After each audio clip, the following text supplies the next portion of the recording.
ওনার কত বড় মন ছিল দেখো, সাকিবের সাথে একটা হ্যাসেল হলো, তারপরে উনি বাসায় একদম জড়ায় ধরলেন একবার, তারপর সবাই কি একটা বললো যে এটা এক্সকিউজ মি বলতে হবে, না না দরকার নেই, আমার বাসায় আসছে আমার ছোট ভাই, আর কোনো কথা নেই।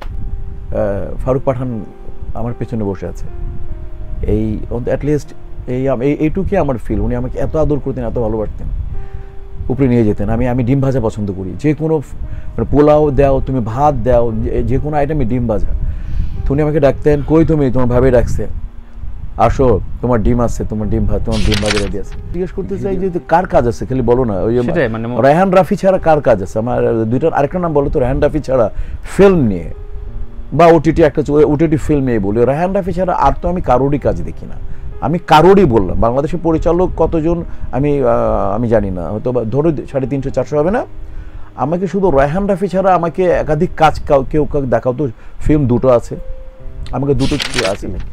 মৌসুমে একটা দুঃখের কথা শুনলে না টলটল করে পানি পড়ে, যে কারোর কোনো মানে যে কোনো বিষয়ে, মানে ওকে মানে দুঃখের কথা বললেও অন্যের গল্প ওর চোখ দিয়ে টলটল করে পানি পড়ে।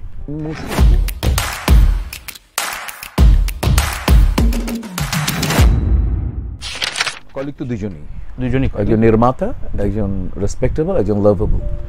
তো সেটা হচ্ছে যে এটা আমি মোটেও কাম্য করি না। উনি যেমন ওনার জায়গায় ক্ষুরধার একজন নির্মাতা, তেমনি আমাদের প্রজন্মের, আমি বলতাম পূর্ণিমাতে, আমি বলেছিলাম যে আপনার প্রজন্মের বেস্ট অভিনেত্রীকে, আমি বলেছিলাম পূর্ণিমাতে, আমার লিমন সম্ভবত নিয়েছিল মনে হয়, সম্ভবত লিমনের ইন্টারভিউ ছিল, আমি বলেছিলাম পূর্ণিমা এবং পূর্ণিমা। আমার বউ আমাকে মানে এভাবেই বলেছিলাম যে আমার প্রজন্মের শ্রেষ্ঠ অভিনেত্রী হচ্ছে আমাদের পূর্ণিমা এবং পূর্ণিমা। তো পূর্ণিমার প্রতি ভালোবাসা, শ্রদ্ধা, মায়া। বাট মানুষ যখন মরে যায় না ভাইয়া, তখন সে সবার ঊর্ধ্বে চলে যায়, মানে তখন আর মানুষকে নিয়ে আলোচনা করা, সমালোচনা করাটা মানে এটা সাধারণ মানুষের জ্ঞান সমৃদ্ধ কোনো ব্যাপার না।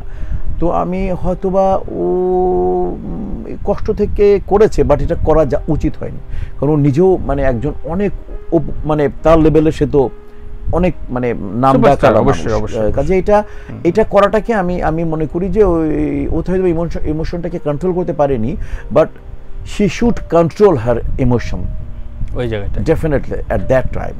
কারণ ওই কি না বললে কিছু হতো না। আজকে শাবনূর কে নিয়ে না, তুমি না আমি তোমাকে না, আমাকে সবাই প্রশ্ন করেছে এটা মানে তার মানে এটা ওর বিপক্ষে গেছে, এটাও না করলেও পারতো। ওর মন তো ও কোনোদিন আলোচনা সমালোচনায় থাকে না, অভিনয় নিয়ে থাকে, ওরকে নিয়ে হ্যাঁ ঠিক আছে, তাকে সালমানকে নিয়ে পুলিশ তার সম্পর্কে কি বলেছে, এটা পুলিশের ব্যাপার, তার ব্যাপার, এটা তো আমাদের ব্যাপার না। যদি এই ব্যাপারটাকে যদি ব্যাখ্যা করে বলে থাকে ভাইয়া, মানে আমাদের প্রয়াত সোহান ভাইয়া, তো একজন ফিল্ম পরিবার হিসেবে এই কথাটা শাবনূর না বলাটাই উচিত ছিল, এবং আমাদের কারোরই বলা উচিত না যে মরে যাবে সে উপরে চলে গেল।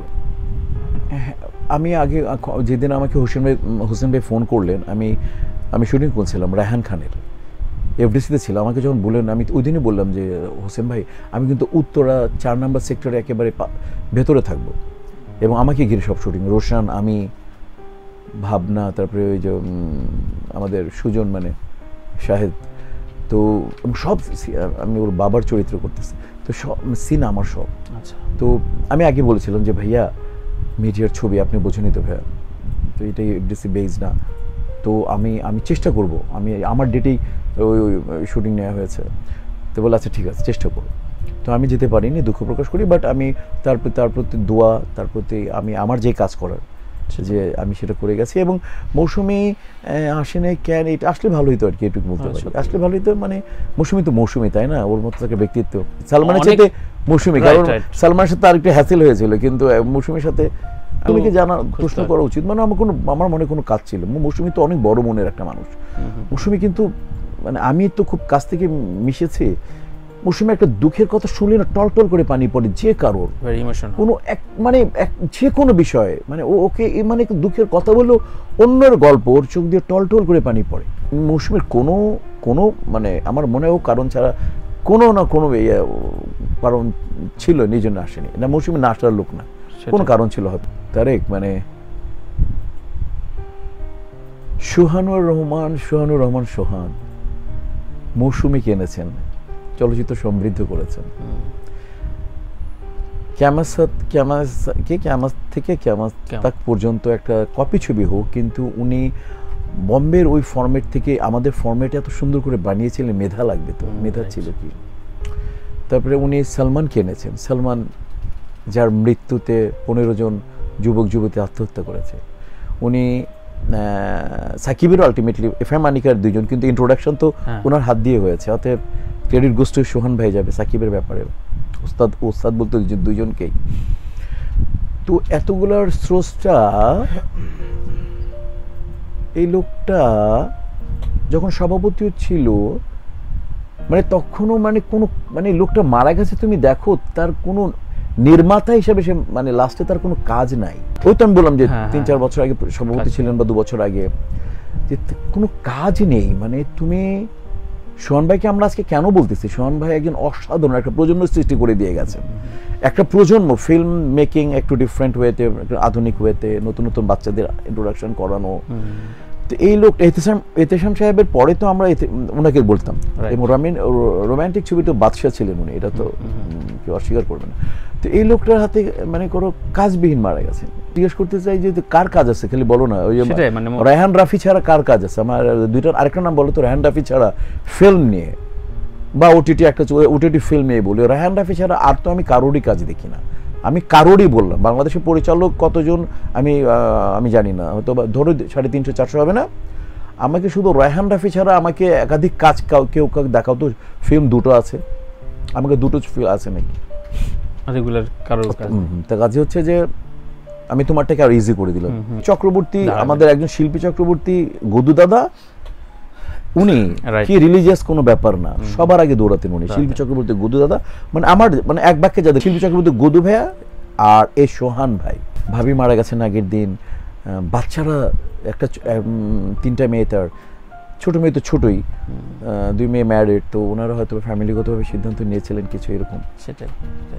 সাকিবের সাথে আমার আলাপ হয়েছিল যে সাকিব যাচ্ছে, ফোন দিলাম, SMS রাখলাম, সাকিব, সোহান ভাই তো নাই।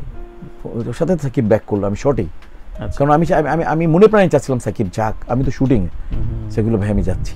শোনো, এটা তো মানে সাকিবকেও বলবো যে যথেষ্ট পরিমাণ, এটা কি বলবো যে সেও তার সাগরেদ হিসাবে বলি বা তার সন্তান হিসাবে বলি, সে সাথে সাথে গিয়েছে।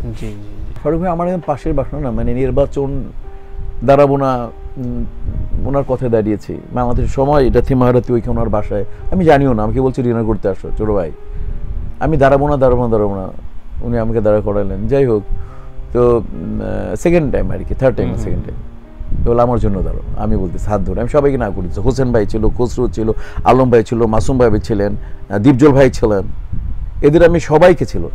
আমি কেন জায়েদ সেকেন্ড টাইম, প্রথমবার করছিলাম কেন ভাই, আমি নেতা হওয়ার শখ নেই, আমি তো ওনারা বলতাম যে পীর সাহেব বলতাম, আমার খুব পছন্দ হইল। মানে এটাকে অন্য পীর সাহেব বলকে, পীর শব্দটা আমাদের এখানে তো ভেজাল ঢুকায় দেয় সবাই। পীর আমরা যে মনে করি যাকে একটু ভালো লাগে, যার প্রতি যার কথা শুনতে ইচ্ছে করে, সে যখন গল্প করে তখন মুগ্ধ হয়ে শুনি। তো ফারুক ভাইয়ের প্রতি এমনই ছিল।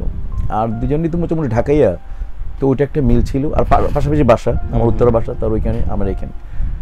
তো ওই জায়গা থেকে মানে, যে তুমি খেয়াল করে দেখেছো কিনা জানি না, আমি কোনোদিন কোনো লাশের গাড়িতে উঠিনি। আমি এয়ারপোর্ট থেকে বাসায় যে আসছে, লাশের গাড়ি একেবারে প্রত্যেকটা জায়গায় কিন্তু আমি লাশের গাড়িতে ফ্রন্টে ছিলাম। এই পরিচালনাটা আমি নিজে করছি। সবাই কিন্তু লাশের গাড়ি তুলতে ভয় পায়। আমার কাছে খালি এইটুকু মনে হচ্ছিল যে ফারুক পাঠান আমার পেছনে বসে আছে, এই অ্যাটলিস্ট এইটুকুই আমার ফিল। উনি আমাকে এত আদর করতেন, এত ভালোবাসতেন, উপরে নিয়ে যেতেন। আমি ডিম ভাজা পছন্দ করি, যে কোনো মানে পোলাও দাও, তুমি ভাত দাও, যে কোনো আইটেমে ডিম ভাজা। তো উনি আমাকে ডাকতেন, কই তুমি, তোমার ভাবে ডাকছে, আসো তোমার ডিম আছে, তোমার ডিম ভাজা রেডি আছে। তো ঘি দিয়ে ডিম ভাজা আমি খুব পছন্দ করতাম। তো উনি আমাকে ডাকতেন। এবং কি যে আমি মাসুম বাবুল ভাই সবচেয়ে বেশি, মাসুম বাবুল ভাই আজকে নাই, তাকে আল্লাহ তার যেখানে রুটা আল্লাহর বেহেস্তের উত্তম জায়গায় রাখুক। এবং ওনাকে, মাসুম বাবুলকে উনি খুব পছন্দ করতেন, আর আমাকে জায়েদকেও যেত। ওনার কত বড় মন ছিল দেখো, সাকিবের সাথে একটা হ্যাসেল হলো, তারপরে উনি বাসায় একদম জড়ায় ধরলেন একবার। তারপর সবাই কি একটা বললো যে এটা এক্সকিউজ মি বলতে হবে না, দরকার নেই, আমার বাসায় আসছে আমার ছোট ভাই, আর কোনো কথা নেই। তো মানে ওনার মনটা দেখো তুমি, ওনার মানে আমি কি বলবো কত বড় মন, কান্ডারি কান্ডারি কান্ডারি।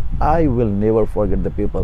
দ্য ফার্স্ট টাইম মানে অনিল রাজ্জাক সাহেব, দেন আমি ফারুক, জীবন সংসার, জীবন সংসার। তো আমি ববিতা আপু প্রেগনেন্ট থাকবে, তো আমি ইয়াং মেন ফিল্মের নাম করে ফেলছি, এই দুজনের এগেনস্টে দুজনকে বেঁধে রাখবো, আর ববিতা আপু প্রেগনেন্ট। তখন আমি ফারুক ভাইকে বলি, ফারুক ভাইকে তো দেখো না, ফারুক ভাই আবার আমরা সবাই দেখছি ফারুক ভাই যে নায়ক, উনি যে একটা নায়ক, তাই না, সুজন সুখী, সুন্দরী, লাঠিয়াল, মনে করো তার মানে উনি আমার আলাদা সক্রিয়তা, সীমার আলাদা, মানে আলাদা, ওনার সক্রিয়তা তো কারোর সাথে মিল নেই। কথা দিলাম সম্ভবত, মানে ওনার মানে কোনটা বলবো আর কি, মানে আলাদা, মানে আমার কাছে ওনার আলাদা সক্রিয়তা মনে হতো একটা ক্যারেক্টার নায়ককে। তো উনি আমার দেখলাম আমার প্রায় 1.5-2 পাতা ডায়ালগ। আমি বললাম যে ভাইয়া, ববিতা আপুকে বললাম, ববিতা আপু আমি কি এখানে মানে আমি কি অ্যালাউ করবেন, আমি আমার মতো করে অ্যাক্টিং করবো? তুমি আপনি করে সবাইকে বলতেন, হ্যাঁ বলেন বলেন, আপনি মন খুলে গেলেন, মন খুলে করেন।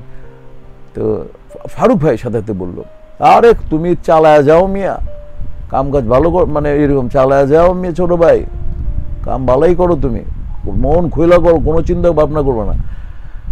মানে আমাকে ফার্স্ট দিলেন, এবং আমি ববিতাপুর পা ধরে, মানে প্রেগনেন্ট থেকে সহ ছিল যে তোর এই বাচ্চাটাকে আমি মানে মেরে ফেলবো, মানে তোর যদি না ডাকিস তোর দেবর, সম্ভবত সালমান বা শাকিল আসবে, এরকম আসবে, ফোন দে। তো এই যে উনি আমাকে যে অ্যালাউ করলেন, উনি, এবং ববিতাপুকে সাথে সাথে ববিতাপু কনভিন্স, হ্যাঁ আপনি ববিতাপু আপনি করে বলতেন, ওনারা তো একটা কার্টিসি মেনটেন করেন। এবং মানে এটা একটা বললাম, মানে ফারুক মনে করো, মানে ওরে নীল দৌড়িয়া, উনি সুজন সখী মনে করো, লাঠিয়াল, মানে আমার এই লোক আমাকে বললেন মন খুলে করো ছোট ভাই, ভালো কাম করতেছে।